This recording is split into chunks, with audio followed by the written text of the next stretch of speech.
and today I'm going to show you how you make a grid snapping game in Scratch.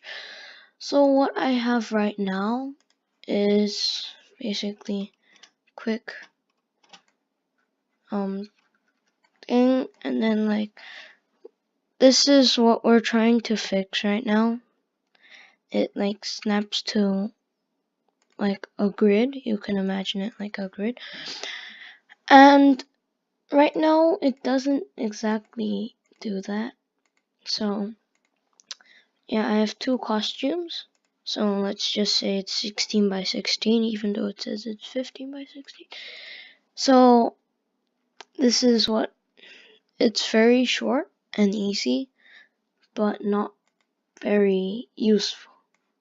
So what we want here is right after the go to mouse pointer, you want to times by the length or the width of the square, rectangle, yeah, it should be a square, and then round times 16 and divide by 16. So both of these are going to be 16 because that is our length or width.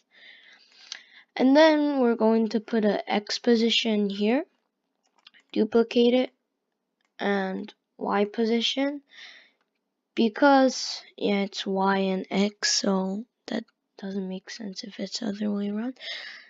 Yeah, so now if we try, it should snap to grid, and we can switch the costume and it will snap to grid.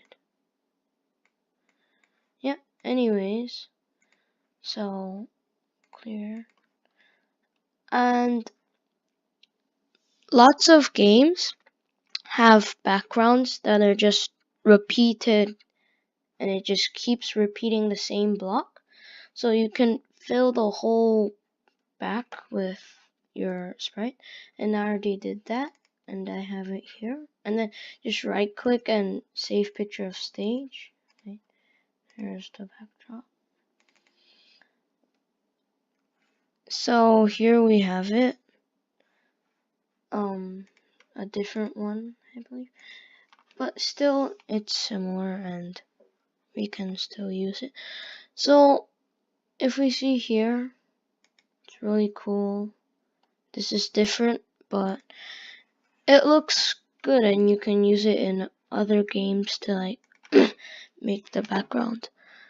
Yeah, so that was a quick tutorial on how you can make a grid snapping game on Scratch. It's really useful, so put it in your backpack. And yeah, thanks for watching, and I'll see you in the next Scratch tutorial.